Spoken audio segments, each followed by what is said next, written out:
Hi, friends. Welcome to another episode on life in the UK. And again, I'm bringing you another video. Again, don't forget, this is my opinion, my candid advice. It's not to be taken as a professional advice. So ensure you consult the appropriate website, www.gov.uk. All right, that is your best friend as a new immigrant or migrant in the United Kingdom. So this video is an interesting one. It's both storytelling and it's also an opportunity for you to learn very quickly. Certain things you should not do while you prepare yourself for your theory and for your practical driving lesson. So let's get into it. I did say to us that I came into the United Kingdom 7th of March uh, 2019, 2019. And between then and I think the fifth year, I did three theory tests. I passed two, I failed one, and I did a total of uh, seven practical driving tests. I failed six, I passed one. Now, before you scream, I would explain to you, all right? And you see my mistakes so that you don't repeat them, okay? Why did I accumulate so much number of theory tests and so much number of practical tests? I would explain them to you so that you can learn and do what is appropriate. The first was I did my first theory test in 2019 and I passed.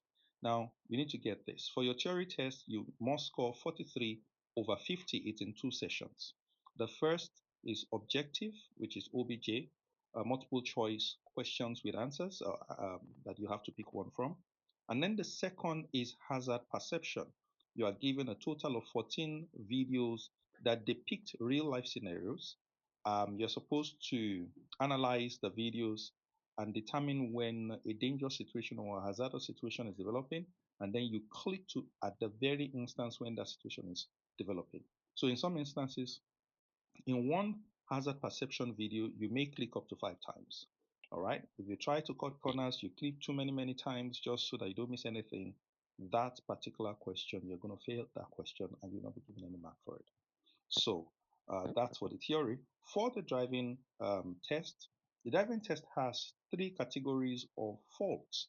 You have dangerous faults, you have serious faults, and you have driving faults. A dangerous fault is a fault that puts the examiner who is with you and yourself at risk. It means that it's a life-threatening situation. You only have to have one dangerous fault and your driving test is over. The second is a serious fault.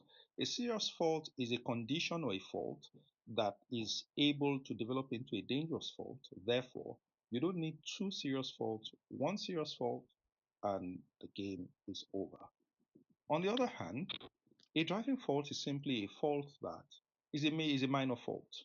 You need 15 of those kind of faults to equal one serious fault or one dangerous fault, and then it is game over. Okay, so for me, this was the situation. I passed my first theory test. It was in the year 2019, and then we came into the year 2020.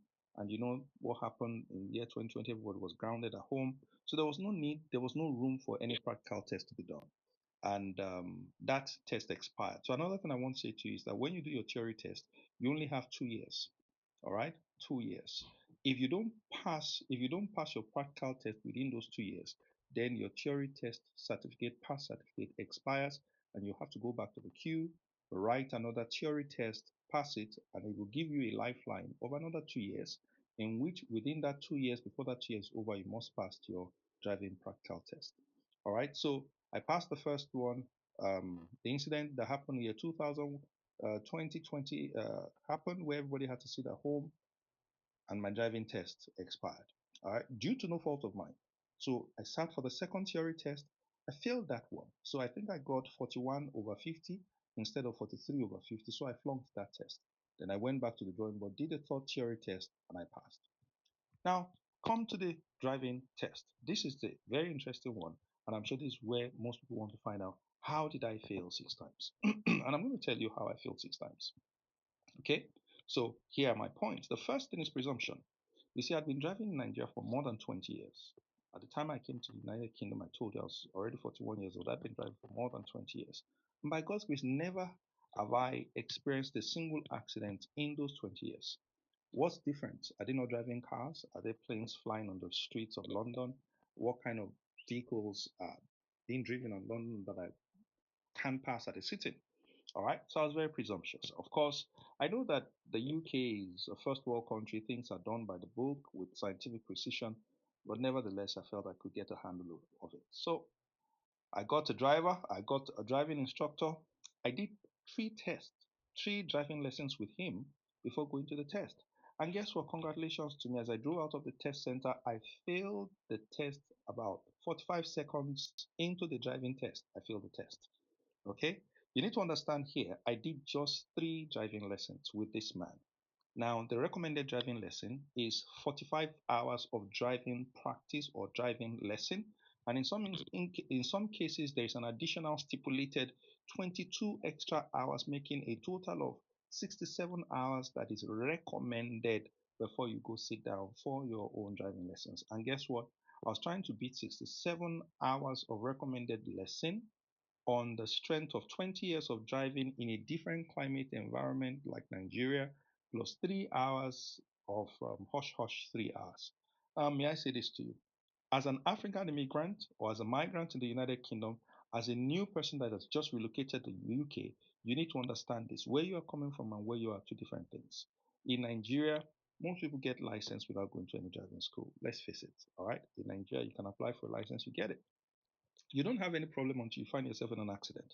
Even in the case of an accident, there's nobody that is going to investigate you and possibly put you in prison for driving without a license. Nobody's going to hold you, but nobody takes you serious if you driving without an insurance. In the United Kingdom, driving without an insurance is a criminal offense. You see, in the United Kingdom, you're going to have to read some books, do some work to be able to pass your theory test and pass your practical test. So I was presumptuous. So I went in for my first test on the wings of, oh, you know what, I've driven in Nigeria for 20 years. And the more you have driven, the more time you have spent driving in another country, the more likely you're going to fail the test here. You see, because here, it's not about moving the car. People mistaken moving the car for driving. It's not about moving the car.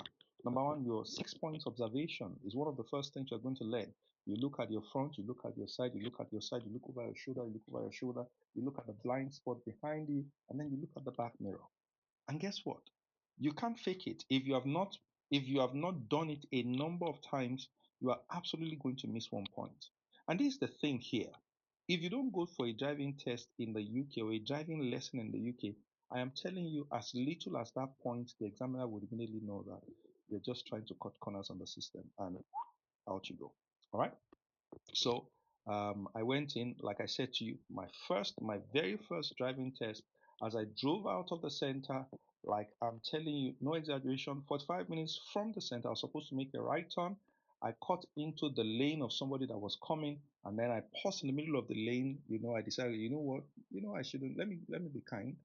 I stopped in the middle of that person's lane, and the person also, we met at a junction, we caused an hold up, and my examiner touched my steering.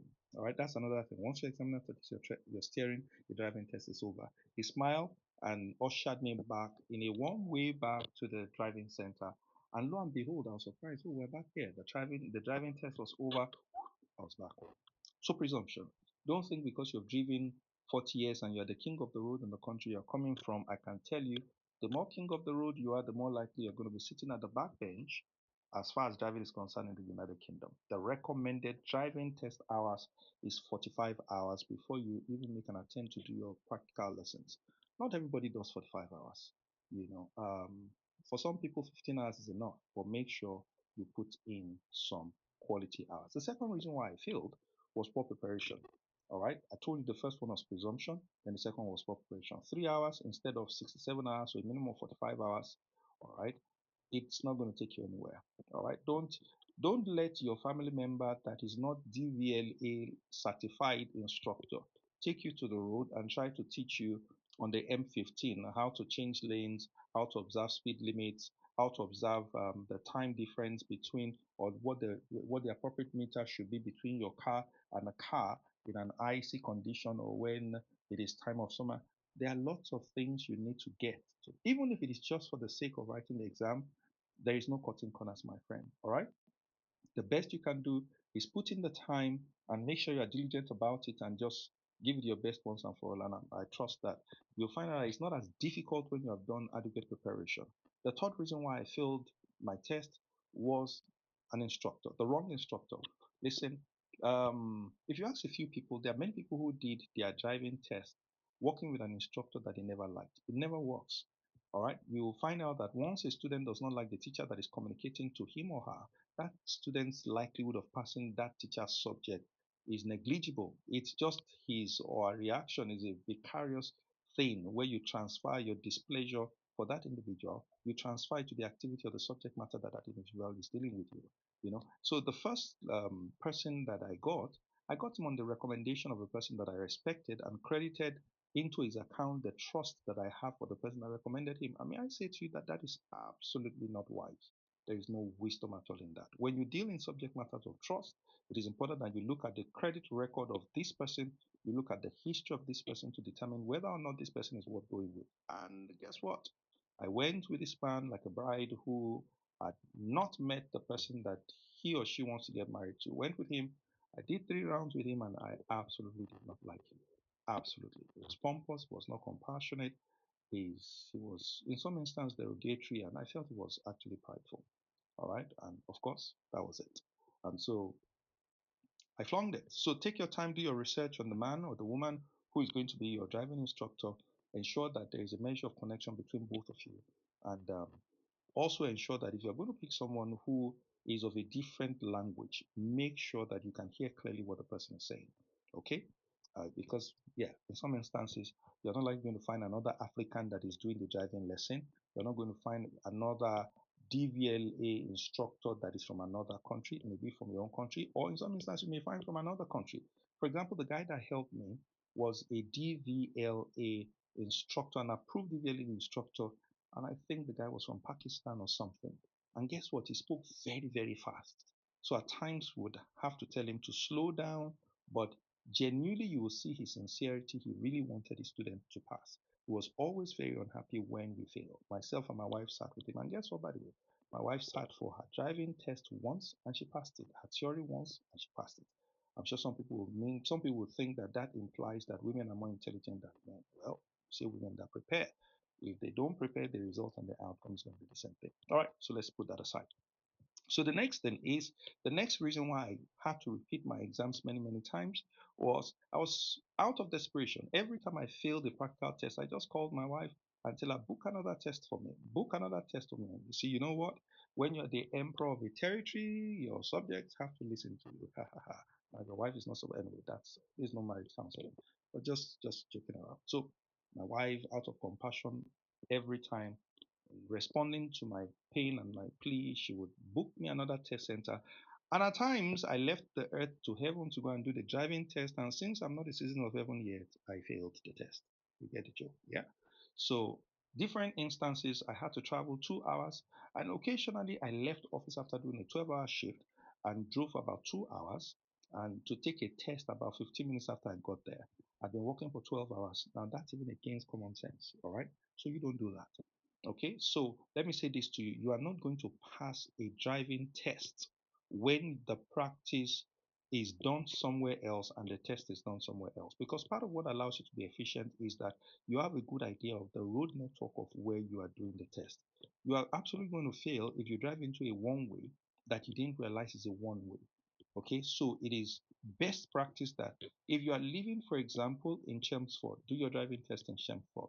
If you are living in Sunderland, do your driving test in Sunderland. Whatever neighborhood, wherever you are doing your driving test, must be as close as possible. And almost every time, when I fail the test, I book for another place. Whether it's 3 hours, I don't care. I just need a test. I wanted to drive. I wanted my license as soon as possible. And I did that multiple times. And without much preparation also, without much driving lessons also. And I kept failing until um, the fifth time I got this guy who helped me and my wife. We did a thorough test. I passed the sixth one. The driving instructor said I failed, but it's okay. I decided that, you know what, I'm not going to leave my faith to him the next time because I knew I was coming back to that center. When I got to that center the next time, he saw me, he was afraid, and he passed me over to his friend. And his friend, being a just man, we did the test together and I came out at the top. All right. So ensure you don't do your driving, ensure you do your driving practical test where you did your driving practical lessons. That is very important. And the fifth point is rushing to book another test when you have not corrected the mistakes from your previous test is just throwing money away. And I did that. I rushed when I was upset. I'm not one to be knocked down and stay on the floor. I get knocked down from the floor there, I will speak up and stand up. And I kept doing it without correcting the other things. Or I thought I corrected them, but I had not had enough time to practice them. And the mistakes kept recurring until I met this other guy who now helped me. And the seventh time, I did it, and it was a flawless, flawless one. And so please observe these five things I've said to you, and please avoid doing them when you write your own test. I wish you the best. Cheers.